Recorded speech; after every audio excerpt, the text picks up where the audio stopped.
Dr. Ron Paul joins me. He's the host of the Ron Paul Liberty Report. Welcome back, Dr. Paul. Thank you. Good to be with you. So obviously, someone who gasses their own people and kills babies is a bad person. I think we can all universally agree on that.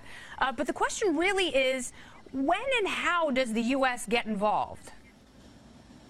Well, certainly not under fake news, and I think a lot of fake news is floating around because nobody's proven anything about who gassed whom. And of course, in 2013, they were claiming that Assad gassed his own people, and it turns out, as the dust settled, the UN comes up with a report and said it was the rebels that had the gas. So I haven't bought into this. But the whole thing is intervention is intervention. Intervention is bad if it's not done, for our national defense. But the president gives us the answer. He says our vital national security interests prompted him to do this, and this was very necessary. I think the only interest that's been involved here is to prop up the profits of the military-industrial complex. That's what they think that's what they think national security interests are all about. But no, we don't need to be in there. It's a mess. Just remember, ISIS and Al-Qaeda were virtually out of there until we define our policy as Assad has to go under Obama. Things have just totally deteriorated since then. But they never mentioned that. They just mentioned, oh, Assad, does this and that, and he's far from a saint. I think I disagree with you about the idea that Assad wouldn't gas his own people. I think he's a horrible person. He hates freedom, and he would kill and murder his own people to further his own grasp on power. That's what I think about that. But I also agree with you that getting further into the Middle East, and also there is no end game.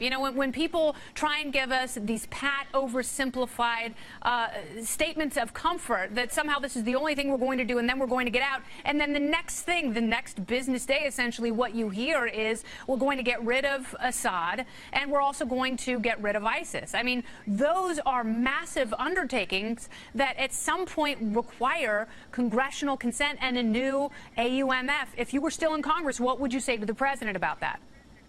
I would say get out, get them, bring them home, and as soon as possible, because we don't have any business being there. If we're concerned about killing people, what about the 500,000 kids that were supposed to have been killed 10 years of bombing in Iraq? And Albright says, oh, well, if that's the price we have to pay, that's the price we have to pay. So it has nothing to do with killing. It has to do with war propaganda and sinister forces that like war, and that's the neoconservative movement. So the neoconservatives politically are winning, but I believe the American people are still with us who believe that this war is absolutely unnecessary. You say he's a monster. Maybe so. But I don't think he's exactly what they portray him to be. Saddam Hussein was a monster too, but he didn't have weapons of mass destruction. This is war propaganda, and this is making excuses to get involved in things that we shouldn't be involved in. Even if it's not war propaganda, I will agree with you that deposing these people leaves vacuums that tend to be much worse, and instead of getting resolved, and certainly not to the benefit of our country or the region as a whole. And,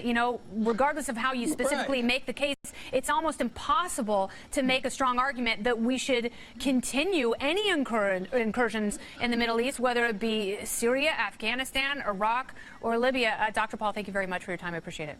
Well, go ahead. Go ahead. Last word. Go ahead. Well, no, I say you're right, and I approach it constitutionally and morally, and we shouldn't be involved. And you mentioned a few reasons, for practical reasons, we shouldn't be involved, because it really doesn't accomplish anything. What have we accomplished in 15 years of constant war in the Middle East? And adding another war doesn't help us at all. So I would say practically, morally, and constitutionally, we ought not to be there. And the sooner we wake up, the better off the whole world will be. All right. Thank you very much, Dr. Paul. Appreciate it.